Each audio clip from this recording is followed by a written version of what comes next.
Je sais les amis, au vu de l'ambiance, ça ne se voit pas que c'est un subreddit horreur. Mais cette semaine, j'ai beaucoup de retard en ce moment avec les vidéos. Et je n'ai pas le temps d'attendre de tomber de la nuit vu qu'on est en été.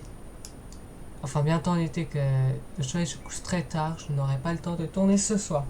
Les amis, au programme, nous avons aujourd'hui 4 histoires flippantes qui vont, je pense, durer plus ou moins longtemps. J'essaie de prendre de longues histoires, mais pas trop longues en même temps, vous voyez ce que je veux dire.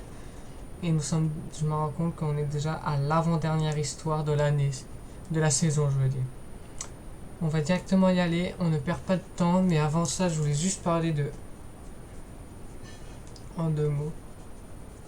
Ah, de la merde, en ce moment, la France. Cherchons de voir un pays, des joueurs qui n'ont jamais joué. Voilà, on peut y aller. La première histoire s'appelle Le siffleur fantôme. Rôdeur de longue date, mais cette histoire méritait un article sur ce sous-marin. C'est arrivé il y a des années, mais je n'arrive pas à m'en débarrasser, même maintenant. J'ai aussi récemment vu le film Watcher, fortement recommandé. Il y a encore plus déclenché la mémoire. C'était en 2005, j'étais à peine né. J'avais une vingtaine d'années et je vivais seul dans une grande banlieue d'une grande ville de Midwest. Mon complexe d'appartements avait plusieurs bâtiments répartis avec des bâtiments voisins faisant face aux miens. Je travaillais à temps plein dans le commerce de détail et à l'époque je faisais beaucoup la fête avec mes collègues et amis, donc j'allais et venais constamment à toute heure. Je m'en fous. C'était l'été et j'ai commencé à remarquer qu'en allant et venant de chez moi, il y aurait des sifflements au loin, peu importe l'heure du jour ou de la nuit.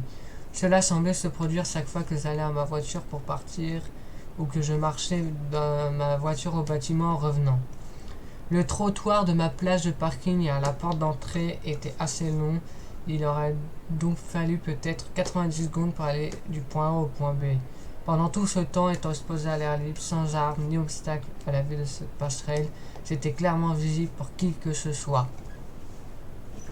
Cependant, je n'ai jamais pu les voir. Alors que les autres bâtiments faisaient face aux miens, ils étaient un peu trop loin pour distinguer quelqu'un par une fenêtre. Tout ce que je pouvais voir, c'était des carrés noirs avec des mouvements occasionnels de rideaux dans diverses fenêtres disséminées dans les bâtiments. Cela a duré quelques mois, j'ai commencé à redouter chaque entrée-sortie de mon immeuble. Je pouvais sentir quelqu'un me regarder dès la minute où je sortais du vestibule. Je bois, c'est très chaud.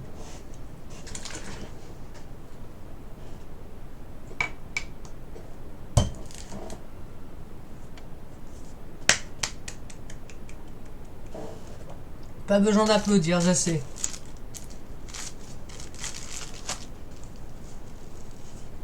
Débile. Débile. Ah, c'est trempé partout. Ah, c'est débile.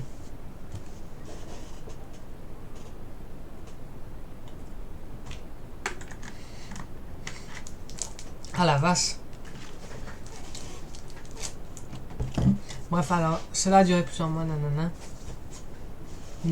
Ah, les sifflets étaient forts, certains longs, d'autres courts, mais ils arrivaient toujours. Mes copines qui rendaient visite n'ont jamais rien entendu alors qu'elles marchaient vers depuis mon bâtiment. J'ai commencé à me sentir comme une cible. J'ai même essayé de me garer derrière mon immeuble plutôt que l'avant, mais le sifflet a continué. Finalement, je suis sorti un jour de ma voiture et je trouvais une note sur mon pare-brise qui disait quelque chose comme je promets que je suis pas une liane, mais je t'ai vu et je pense que tu es belle. J'aimerais apprendre à te connaître. Voici mon numéro, blablabla. Bla bla. Il a répété peut-être ça 3 fois dans la note qu'il n'était pas un harceleur ou un creeper. J'ai immédiatement paniqué parce que je savais que c'était le sifflet fantôme et il me regardait certainement aller et venir depuis un certain temps. C'est quoi le sifflet fantôme? Je comprends pas. Je vais faire des petites recettes. Je comprends pas, j'ai pas trouvé. Voilà. J'ai apporté la note au bureau de la propriété et je l'ai montrée au gestionnaire du complexe. Elle en a ri et m'a dit que je devais être flatté que quelqu'un me trouve jolie et veuille me connaître. J'ai soutenu qu'il était terrifiant de savoir qu'une personne inconnue sifflait constamment et me regardait. Elle a dit que puisqu'aucun autre locataire ne s'était plaint d'incidents similaires, je devrais simplement la mettre sur le compte d'un mec qui a le béguin pour moi. Elle est même allée jusqu'à dire que je ne devrais peut-être pas sortir autant ou travailler la nuit. Comme si j'attirais tout cela sur moi en travaillant et en vivant ma vie, quoi. Bonne répartie. Peu de temps après, j'ai commencé à avoir un gars assez grand et athlétique. Presque immédiatement après l'avoir amené dans mon bâtiment pour la première fois, le sifflet s'était arrêté. Mais j'aurais toujours le sentiment extrêmement mal à l'aise d'être observé pendant que vous allez et venez. Même quand le gars est avec moi, il a même mentionné à l'occasion qu'il se sentait bizarre quand nous étions dehors. J'ai déménagé quelques mois plus tard. Il était hors de question que je continue à donner de l'argent pour mon loyer à un endroit qui A. Ne prenait pas mes préoccupations au sérieux. B. Permettait à la direction de me rire littéralement au nez lorsque j'exprimais ma peur. Cela m'effraie encore toutes ces années plus tard. C'est honteux. La deuxième histoire s'appelle Affrontement tard dans la nuit, erreur d'identité. Peut-être. Cela s'est produit il y a environ 1 an et certaines choses qui ne sont produites depuis aident en quelque sorte à expliquer. Je venais de déménager au Portland, Oregon, dans une banlieue de Portland. La principale région était plus d'espace, moins de sans-abri, un quartier plus sûr. Ça veut rien dire, ça. Un soir, peu de temps après que ma copine et moi ayons déménagé dans notre nouvelle maison, nous sommes sortis tard le soir, vers 2h du matin probablement. C'était le week-end et nous avions déballé et rangé la maison toute la journée. Quoi qu'il en soit, nous sommes sortis et nous sommes assis au bord de la rue devant notre maison. Nous avons fait cela parce que nous fumions une cigarette et que c'était une bonne soirée. Il n'y avait pas de réverbère directement là où nous étions assis, mais il y en avait de chaque côté à quelques dizaines de mètres environ. Le fait est qu'il faisait assez sombre et à notre emplacement exact.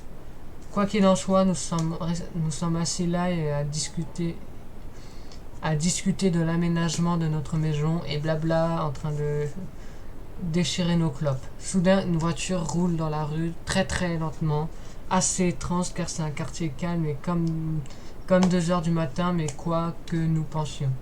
Eh ben, nous avons pensé mal. La voiture s'arrête juste devant nous et s'arrête. Nous sommes un peu bizarres à ce stade et ai-je mentionné que nous avons vu quelques verres. Je m'attendais donc à ce que quelqu'un baisse la fenêtre et demande son chemin. Non, même pas proche.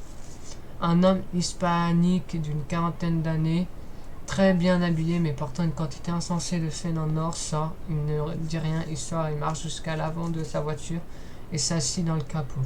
Il attrape une clope et commence à fumer. Il nous regarde intensément aussi. À ce stade, mes copines et mes cigarettes sont faites. Sans provoquer d'alarme, je lui chuchote d'entrer et de verrouiller la porte. Je reste assis et éventuellement debout, mais en gardant un contact visuel avec cet homme.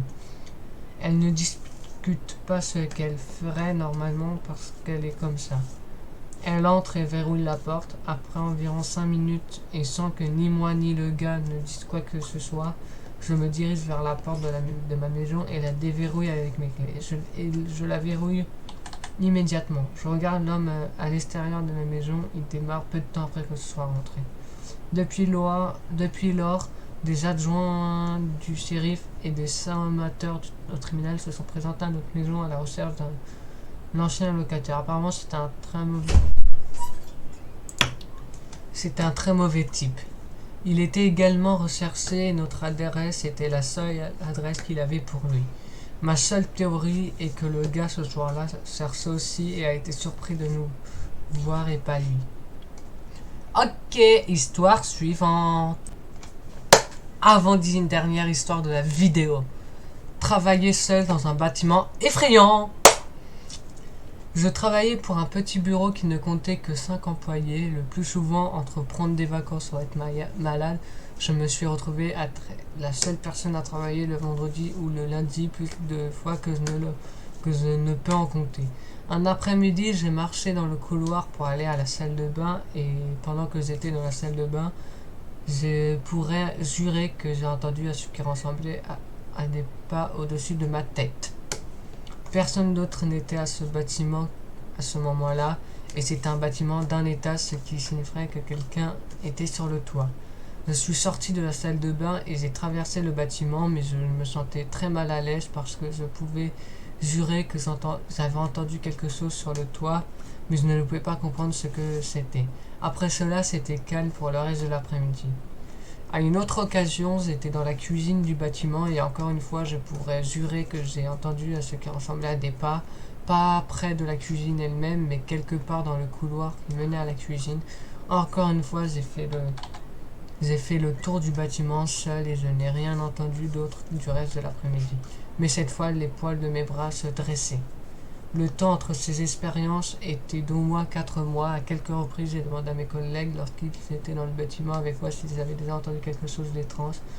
Curieusement, chacun d'eux a dit qu'il y avait des moments où ils pensaient avoir entendu une activité étrange sur le toit, mais ne pouvaient pas comprendre ce que cela pouvait être. Enfin, un jour, j'étais dans la cuisine en train de nettoyer ma tasse de café et de nulle part, j'ai vu ce jeune homme grand et mince debout juste devant la fenêtre. L'air suspect. Je pouvais voir à l'extérieur, mais il ne pouvait pas voir à l'intérieur et continuait à regarder de part et d'autre et prêter une attention particulière au parking. À ce moment-là, 2 de mes collègues partaient, mais mon superviseur immédiatement était toujours dans leur bureau. Après qu'ils aient commencé à sortir du parking, il s'est littéralement retourné et a volé jusqu'à l'aisselle de secours jusqu'au toit. Je ne pensais pas qu'il était humainement possible de gravir une aisselle aussi rapidement que lui. Je suis allé au bureau de mes superviseurs et leur ai immédiatement dit ce que je venais de voir. Ils ont décidé d'appeler le numéro de non urgent de la police et 2 voitures de patrouille ont été immédiatement dépêchées dans notre immeuble. Ils ont monté l'aisselle et ont constaté que cette personne vivait manifestement sur le toit. Il avait installé une plaque chauffante, une tente, une corde à linge et avait de la nourriture cachée dans de nombreux sacs sur tout le toit. J'étais tellement effrayé que quand j'ai réalisé que quelqu'un vivait sur le toit que j'ai eu mal au ventre. Une partie de moi se sentait mal pour cette personne, mais une autre partie de moi était vraiment bouleversée parce que j'aurais pu être victime de tout ce qui aurait pu arriver si jamais je rencontrais cette personne. Ils sont partis sans incident, mais à ce jour, je refuse de travailler à n'importe quel travail où je serais seul dans un immeuble. Et malheureusement, t'auras peut-être pas le choix un jour de travailler dans ce genre de situation. Mais c'est vrai que c'est flippant. La dernière histoire s'appelle Patron effrayant de la bibliothèque. Je travaille dans une bibliothèque. Mon travail consiste à réparer la technologie cassée et à traîner dans la zone des adolescents pour m'assurer que personne ne meurt. Je vais relire, attends, j'ai pas bien compris. Je travaille dans une bibliothèque. Mon travail consiste à réparer la technologie cassée et à traîner dans la zone des adolescents pour m'assurer que personne ne meurt. Super comme travail! Ce soir, 2 adolescents sont rentrés environ 15 minutes l'un de l'autre. L'un d'eux allait bien, s'est connecté à un jeu vidéo et a commencé à jouer. L'autre était considérablement moins fine. J'ai su que quelque chose était un peu étrange. Presque immédiatement, il sentait la mort d'Abel et les odeurs corporelles semblaient me dévisager partout où j'allais avec cette expression indéchiffrable. Mais bon, parfois les adolescents sont bizarres et parfois ils sentent mauvais, alors j'ai balayé ça. Merci, c'est gentil de dire que les adolescents puent. Pendant que je remettais des livres sur les étagères, il m'a suivi partout. Il m'a demandé si ma personnalité correspondait à mes bottes de combat. Je savais pas trop quoi répondre, alors j'ai dit oui. Il m'a ensuite demandé si j'aurais essayé de nouvelles choses d'une manière qui était assez suggestive maintenant que j'y pense. J'ai complètement raté son signal, cependant je blâme Je blâme mon asexualité. Quoi qu'il en soit, je lui ai dit que j'aimais essayer de nouvelles choses, en supposant qu'il parlait de sport, de nourriture ou de quelque chose. Il m'a ensuite demandé si je portais du cuir. J'ai dit non, encore une fois, n'ayant aucune envie de ce dont il parlait réellement. La mise à l'écart a continué et il m'a dit qu'il ne pourrait jamais faire mon travail. J'ai demandé pourquoi pas et il a fait signe à l'autre garçon de la bibliothèque célébrant qu'il avait bien filé dans un match de Fortnite. Il m'a dit presque en se vantant qu'il était trop con pour tolérer les enfants comme je le peux. Maintenant, quand quelqu'un me dit qu'il est un connard, j'ai tendance à le croire sur parole, donc il n'obtenait pas exactement des points brouillés à ce sentiment particulier. J'ai haussé les éponges et les épaules. Les éponges. Bravo! Une éponge, l'autre éponge. Les épaules et lui ai dit que j'aimais le travail et que les enfants étaient en fait un bonus pour moi. Finalement, je me suis rassis au bureau et il a rapproché une chaise si près que je pouvais sentir son souffle sur mon dos. Il m'a demandé pourquoi je portais un masque. Je ne pouvais pas à ce stade le signaler à la sécurité sur l'ordinateur qui était juste derrière moi et je ne voulais pas risquer de le mettre en colère. Je lui ai dit que c'était parce que je me remettais d'un rhume. Il a semblé accepter cette réponse pendant un moment jusqu'à ce qu'il me voie brièvement retirer brièvement mon masque pour boire ma bouteille d'eau. Une fois que j'ai remis mon masque, il m'a poussé dans le bras, me faisant de laisser le masque. Il m'a dit que j'étais trop jolie pour porter quelque chose comme ça. À ce moment, j'avais pratiquement terminé. J'ai envoyé un mail à mon collègue disant que j'étais prêt pour ma pause, avec l'intention de l'attendre, espérons-le, mais mon collègue était occupé à essayer de réparer quelque chose ailleurs dans la bibliothèque. Et encore une fois, le signaler à la sécurité n'était pas sur la table, donc je dois le supporter un peu plus longtemps. Il m'a demandé où j'habitais, quels médias sociaux j'utilisais, pouvait-il avoir mes médias sociaux, où se trouvait ma ville natale, etc. Son visage à quelques centimètres de l'arrière de ma tête.